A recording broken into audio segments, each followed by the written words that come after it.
Welcome back to the show. Let's see if we get the sound right. Get the sound right. Welcome back to the N.y.a show. Guess what? This week we chopping it up. Everybody, welcome back. This episode 75, I believe we at 75. Are we? Are we at episode 75? We somewhere in there. But welcome back to the N.y.a show. Let's get right into the topic of this week. Show y'all what's going on, man.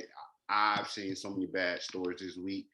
I can't afford to post and talk about those with y'all, but I'm going to try and talk about what I have here.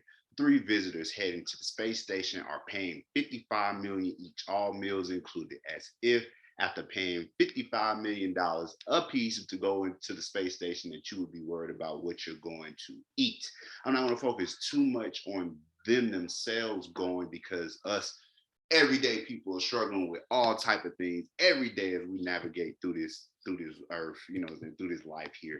But I will take a moment to talk about the space station because there are things when I looked into this story that I didn't know about the actual International Space Station. So SpaceX, which is something that's attached to Elon Musk, has got three rich businessmen who are each respectively over big time money making companies, multiple companies are all headed into space this week to stay for a week as they explore do different tasks, and they will learn different things about being out there in space. I did not know that people have been up in space since 2000 on the space station. Did anybody else know this information? Anybody else know this information? Let me give you the background of the three people that are headed there: an American, a Canadian, and an Israeli that run investments, real estate, and other companies. They're headed out there. 55 million.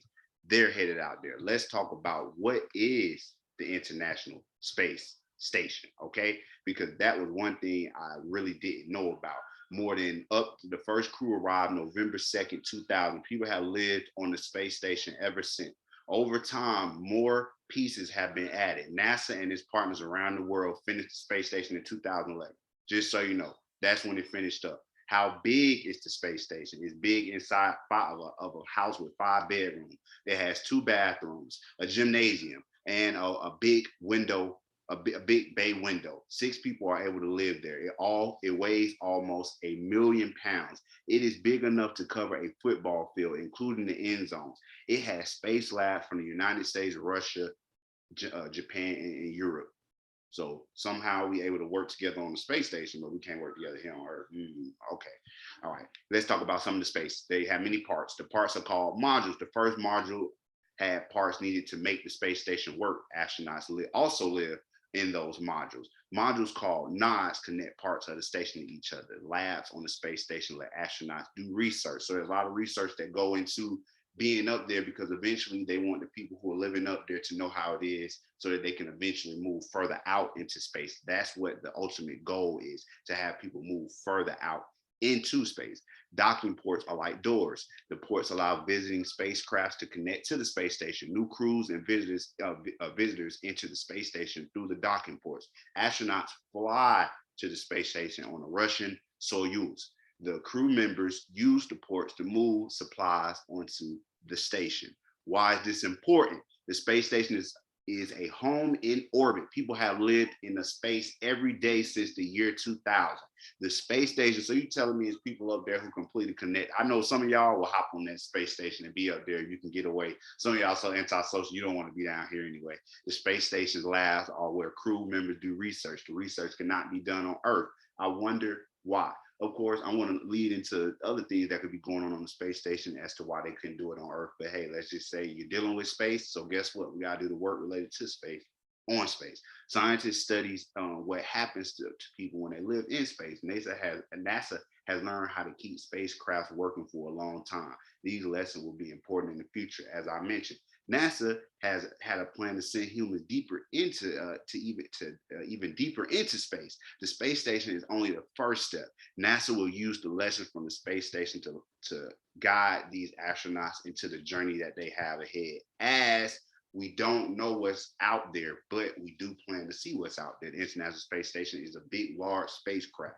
This is it, just a big, large spacecraft, look like a big T out there in space.